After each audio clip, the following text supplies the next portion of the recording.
سورہ کہف کا ایک مرکزی مضمون ہے، پہلے رکوع میں بات آتی ہے انا جعلنا ما علی الارض زینۃ لہا لنبلوہم ایہم احسن عملا۔ ہم نے اس دنیا پر جو کچھ ہے، یہ اسکائی اسکریپرز بن گئے ہمارے زمانے میں، اور یہ شاندار بلڈنگز ہیں، اور یہ کچھ ہے، ہم نے زینت اور زیبائش اور آرائش بنا دیا ہے تاکہ آزمائیں۔ انہی کے حسن کے شکار ہو جاتے ہو اور ان کے پرستار بن کر رہ جاتے ہو۔ رخ روشن کے آگے شمع رکھ کر وہ یہ کہتے ہیں، ادھر جاتا ہے دیکھیں یا ادھر پروانہ آتا ہے۔ پھر بھی اللہ ہی کے عاشق بنے رہو، اللہ ہی سے محبت کرو تو کامیاب ہو گئے، دنیا کو برتو۔ اگر دنیا یہ عروس ہزار داماد جو ہے، اگر کہیں یہ محبوبہ بن گئی تو گئے، ختم۔ وَمَا الْحَيَاةُ الدُّنْيَا إِلَّا مَتَاعُ الْغُرُورِ، یہاں بھی آخری الفاظ وہ ہے کہ دنیا کی زندگی دھوکے کے سوا کچھ نہیں۔ کیوں؟ اگر تو دنیا کی زندگی میں گم ہو گئے، جیسے کہ اقبال نے کہا ہے کہ کافر کی یہ پہچان کے آفاق میں گم ہے، اور مومن کی یہ پہچان کے گم اس میں ہے آفاق۔ دنیا میں رہو، طالب دنیا نہ بنو، طالب عقبہ، طالب آخرہ۔ دنیا میں رہو، برتو، استعمال کرو، تمہارے لیے پیدا کیا گیا، بھائی برتو، متاع ہے، برتنے کی شے ہے۔ ہاں حلال اور حرام کی پابندیاں سامنے رکھو، باقی برتو۔ مطلوب یہ نہ ہو، مقصود یہ نہ ہو، مطلوب آخرہ ہو۔ انما الدنیا خلقت لکم وانتم خلقتم للآخرہ۔ منزل وہ رہے، مستحضر رہے، سامنے رہے کہ میں تو اجنبی ہوں، یہاں یہ میرا وطن نہیں ہے۔ الدنیا سجن المومن و جنت الکافر۔ جیسے کسی پرندے کو کسی پنجرے میں بند کر دیا گیا ہو، اس طرح ہمیں اس دنیا میں بھیج دیا گیا، اللہ کی مرضی ہے، اس نے بھیجا ہے۔ جب تک وہ چاہتا ہم رہیں گے یہاں، لیکن ہمارا دل یہاں نہیں لگے گا۔ بازار سے گزرا ہوں، خریدار نہیں ہوں، طالب دنیا نہ ہو، تب تو یہ کوئی دھوکے کا سودا نہیں، قطعاً نہیں، بالکل نہیں۔ حضور نے خود فرمایا مجھے تمہاری اس دنیا میں سے فلاں فلاں چیزیں بہت پسند ہیں، اور کس قدر ریئلسٹک ہیں۔ آپ نے عورتوں کے بارے میں فرمایا مجھے اس دنیا سے پسند ہے عورت۔ دنیا پر سوار رہو، دنیا کو اپنے اوپر سوار نہ ہونے دو، بس بات صرف یہ ہے۔ کافر کی یہ پہچان کہ آفاق میں گم ہے۔ ایک راستہ یہ ہے، ترک دنیا کے معنی ہے ترک لذات دنیاوی، آسائشوں کو ترک کرنا، سختیاں جھیلنا، کس لیے؟ تاکہ دنیا سے ظلم کا خاتمہ، باطل کا تختہ الٹ دیا جائے، ظلم کا استیصال۔ ظاہر بات ہے ظالم آسانی سے ظلم نہیں چھوڑے گا۔ محنت لوگ کریں، کھائیں گے ہم، عیش ہم کریں گے۔ محنت کسان کرے جا کے کھیت میں، ہم لے آئیں گے اپنا حصہ اور عیش کریں گے۔ یا کوئی سوشل ڈسکریمنیشن ہے، یہ اونچا ہے یہ نیچا ہے، یہ تو پیدا ہی ہوا ہے شودر، یہ اس سے نکل ہی نہیں سکتا، اور یہ پیدا ہوا برہمن، یہ تو اونچا ہے۔ اس تینوں قسم کے ظلم، اس کا خاتمہ کرنا، اس کے لیے جد و جہد کی ضرورت ہے، جہاد کی ضرورت ہے، قتال کی ضرورت ہے۔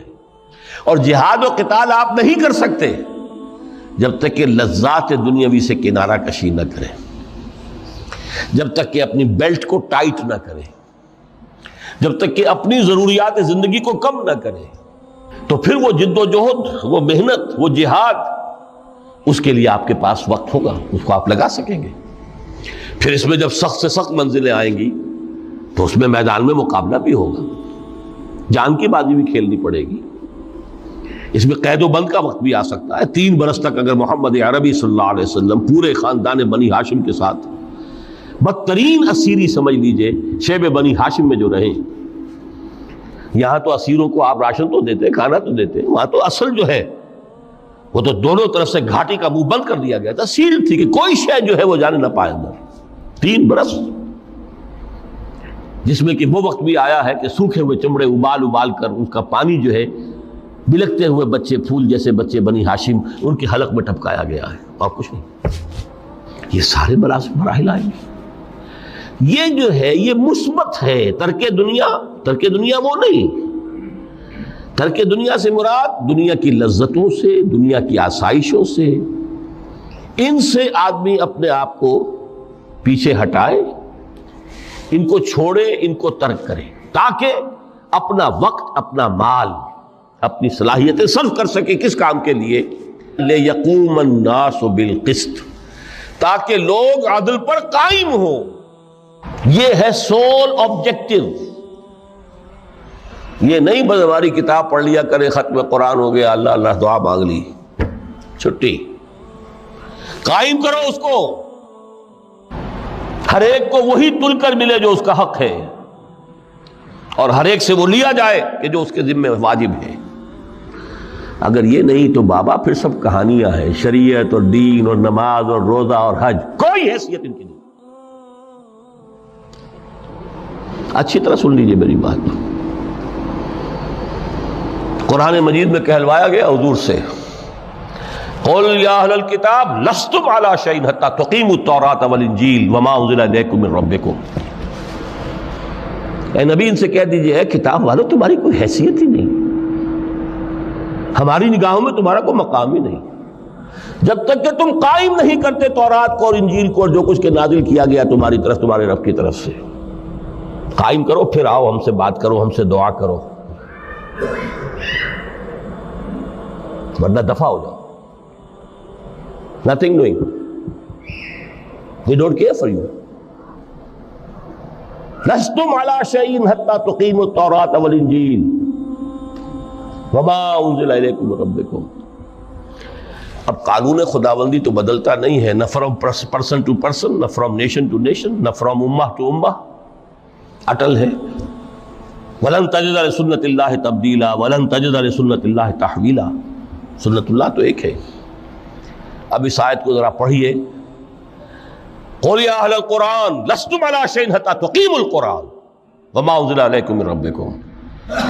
کہہ دو اے محمد کہ اے قرآن والو تمہاری کوئی حیثیت نہیں ہے ہمارے سامنے جب تک کہ تم قرآن کو قائم نہیں کرتے۔ پڑھ لو اور اس کے قرات کے مقابلے منعقد کرا لو، اور سونے کے تاروں سے اسے لکھ لو، اور اس کو جو چاہو کر لو، کوئی حیثیت نہیں۔ قائم کرو اس قرآن کو، اس کے نظام کو، اس کے قانون کو۔ سورہ شورى میں حضور سے کہلوایا گیا، قل وَأُمِرْتُ لِأَعْدِلَ بَيْنَكُمْ، مجھے یہ حکم ہوا ہے کہ میں تمہارے مابین عدل قائم کروں۔ میں واعظ بن کر نہیں آیا، میں بدھ مت کے بھکشو بنانے کے لیے نہیں آیا تمہیں۔ ہاں انقلابی عمل میں ایک مرحلہ آتا ہے، بدھ مت کے بھکشو بننا پڑتا ہے کچھ عرصے کے لیے، تیاری کا مرحلہ، لیکن مستقل نہیں ہے یہ بدھ مت کے بھکشو۔ یہ بدماش جس طرح چاہیں کھل کھیلیں، ظالم جس طرح چاہیں لوگوں پر ظلم کرتے رہیں، تشدد اور جبر کا جس طرح سے چاہے معاملہ کرے، استحصالی نظام جس طرح ہوتا ہے چلتا رہے۔ شاہ ولی اللہ دہلوی رحمۃ اللہ علیہ کے الفاظ میں، انسانوں کی عظیم اکثریت ڈھور ڈنگر بن جائے، صبح سے لے کے شام تک کمر توڑ دینے والی مشقت کے بعد بمشکل 2 وقت کی روٹی ملتی ہو، اس کا کبھی خیال اسے اللہ کا آئے گا؟ کبھی اللہ سے لو لگا سکے گا؟ دنیا نے تیری یاد سے بیگانہ کر دیا تو اس سے بھی دل فریب ہے غم روزگار کے۔ اس لیے حضور نے فرمایا کاد الفقر ان یکون کفرا، یہ فقر جو ہے یہ تو انسان کو کفر تک پہنچا دیتا ہے۔ عدل قائم کرو۔ وما الحیات الدنیا الا متاع الغرور، یہاں بھی آخری الفاظ وہ ہے کہ دنیا کی زندگی دھوکے کے سوا کچھ نہیں۔ کیوں؟ اگر تو دنیا کی زندگی میں گم ہو گئے، جیسے کہ اقبال نے کہا ہے کہ کافر کی یہ پہچان کے آفاق میں گم ہے، اور مومن کی یہ پہچان کہ گم اس میں ہے آفاق۔ دنیا میں رہو، طالب دنیا نہ بنو، طالب عقبہ، طالب آخرہ۔ دنیا میں رہو، برتو، استعمال کرو، تمہارے لیے پیدا کیا گیا، بھائی برتو، متاع ہے، برتنے کی شے ہے۔ ہاں حلال اور حرام کی پابندیاں سامنے رکھو، باقی مر تو مطلوب یہ نہ ہو، مقصود یہ نہ ہو، مطلوب آخرہ ہو. انما الدنیا خلقت لکم وانتم خلقتم للآخرہ. منزل وہ رہے، مستحضر رہے، سامنے رہے کہ میں تو اجنبی ہوں، یہاں یہ میرا وطن نہیں ہے. الدنیا سجن المومن و جنت الکافر. جیسے کسی پرندے کو کسی پنجرے میں بند کر دیا گیا ہو، اس طرح ہمیں اس دنیا میں بھیج دیا گیا. اللہ کی مرضی ہے، اس نے بھیجا ہے. جب تک وہ چاہتا ہم رہیں گے یہاں، لیکن ہمارا دل یہاں نہیں لگے گا. بازار سے گزرا ہوں، خریدار نہیں ہوں.